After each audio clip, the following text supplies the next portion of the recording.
Hey guys, it's me again, Kathy, your Ilocana Ilongga Bisaya gal. Welcome back to my channel, and for today's random question vlog, ito po ang tanong ko sa inyo. What is your most embarrassing moment and why? So, sa akin po, i-share ko sa inyo yung embarrassing moment ko. I met an old friend from high school at nakita po kami sa bus station.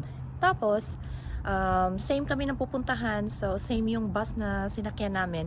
So magkatabi kami, chika-chika, gano'n, nagka-catch up ng kung ano yung mga nangyayari sa buhay namin. Tapos, hinawakan ko yung tiyan niya kasi malaki yung tiyan niya. Tapos nirarab ko ng gano'n. Sabi ko sa kanya, uy, congratulations, ganyan-ganyan. Ilang buwan na?